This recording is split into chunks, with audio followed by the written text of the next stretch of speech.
The Senate approved a $1.2 trillion funding deal, sending the bill to President Biden. But while Congress averted a government shutdown, House Republicans couldn't avert a lot of internal chaos. In fact, Friday was a very, very bad day for House Speaker Mike Johnson. Not only is Johnson now facing a looming battle over his speakership thanks to that motion to vacate filed by Marjorie Taylor Greene, he's also dealing with a dwindling House majority, with Wisconsin Congressman Mike Gallagher announcing plans to leave Congress next month. Republicans will soon be able to lose just one vote if all Democrats vote together on legislation. Joining us now, Mariana Sotomayor, congressional reporter for The Washington Post. Welcome, Mariana. Mariana, as I watch this all play out, I got to ask you, is there more frustration in the Republican caucus with Marjorie Taylor Greene or with Speaker Johnson? I would say with Marjorie Taylor Greene, it's something that I heard from even far-right members from the House Freedom Caucus, that they're not taking this too seriously simply because, as many Republicans pointed out, she's someone who seeks attention. So it'll be interesting to see, though, if Greene, she did file this motion not under any special privileges that would actually force the House to consider this question of to vacate the speaker. But if she does, she could do that at any point in time. You know, that is where that question is really going to weigh on a number of Republicans. And there are really frustrated far-right members who are just upset by the vote that we saw yesterday and a number of other things that Johnson has so far done. You know, Mike Lawler, who is a Republican out of New York, sits in one of those districts that we talk about, 18 districts that a Republican represents, but Joe Biden won in 2020. He has something to say about all of this. Marjorie Taylor Greene, that motion to vacate, and Democrats potentially assisting. I want to play what he had to say and talk about it on the other side.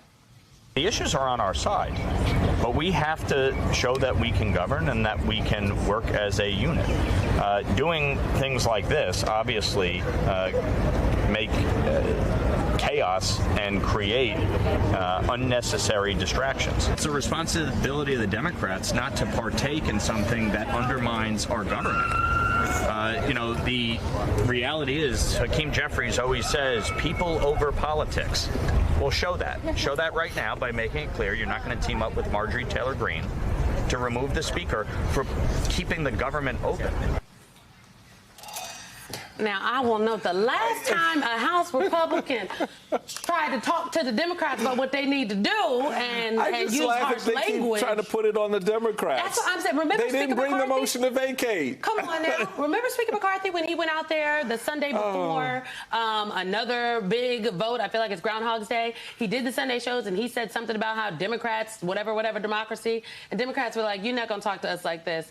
We do not have your back. I think that what I heard from Mike Lawler lets me know that they are very concerned, right? I would argue House Republicans are very concerned about what Marjorie Taylor Greene is doing. But I just don't think the finger wagging to Democrats is going to work for them. But I could be wrong. Mariana, I don't know. Yeah, this is an interesting situation because a lot of House Democrats in particular were really annoyed that, to your point, Simone, that Speaker Kevin McCarthy was always talking down at them, never went formally to Jeffries to make that ask of, hey, I need your help. That's why Democrats backed off. It's different with Johnson. Democrats actually kind of like him as a person.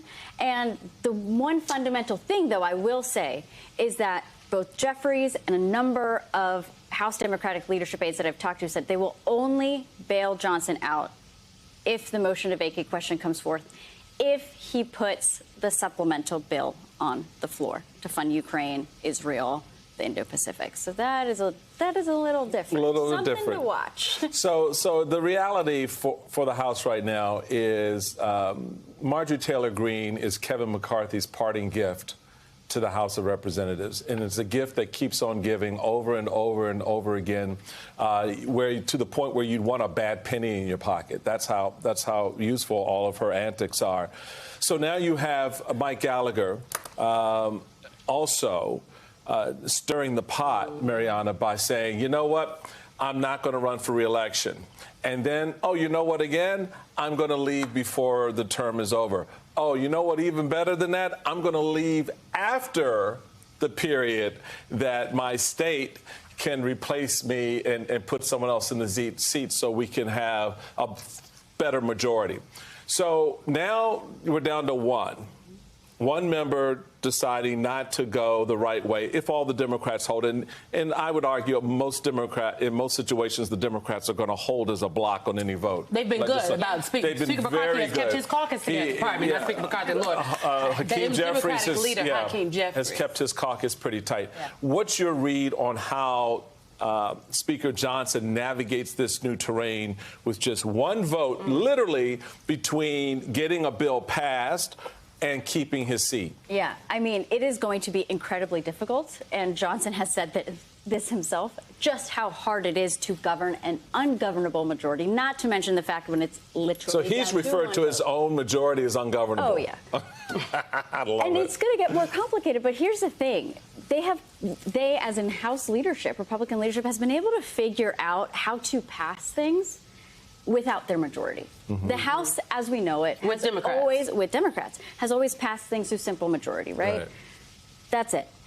They are now suspending that rule, that procedural hurdle, and saying, no, we need 2/3 of the House to just be able to do all of these things. That's why we've seen the House actually be able to, quote unquote, govern on these bigger questions. But that has really, really, really cannot even stress how much it has upset the far right.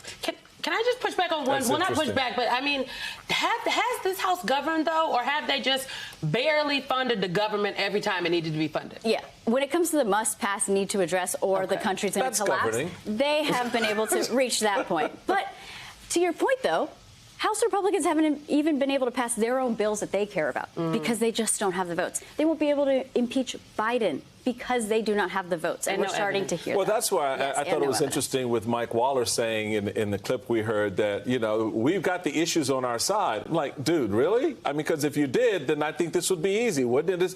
So it's not the complication of, you know, the issues.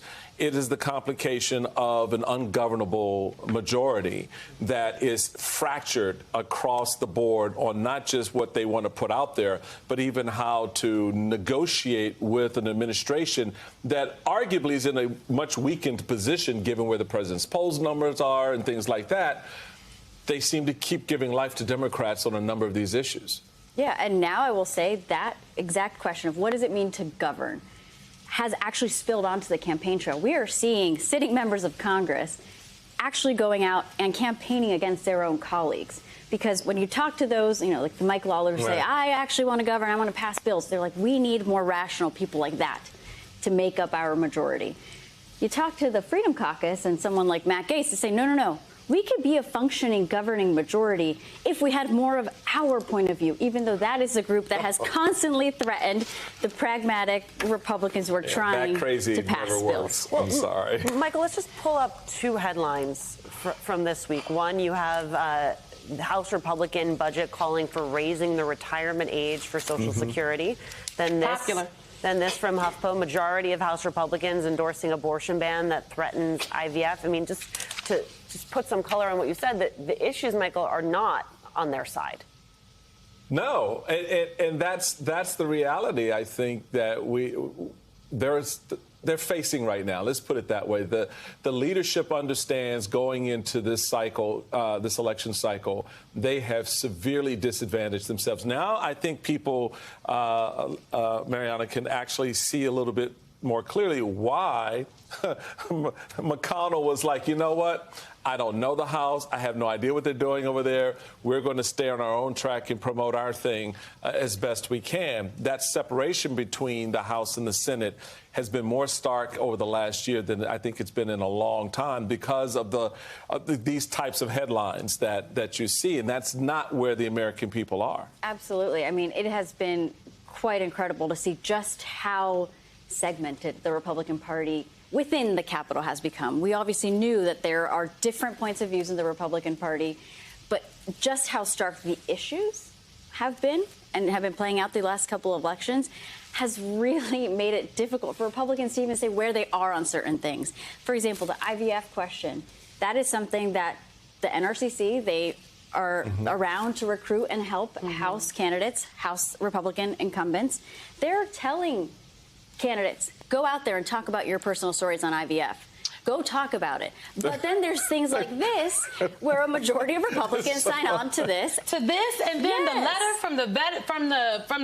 from members to Dennis over at the Veterans Affairs. Like I have been saying for a while, you have to watch what they are doing. Don't just listen to what they say, whoever they is.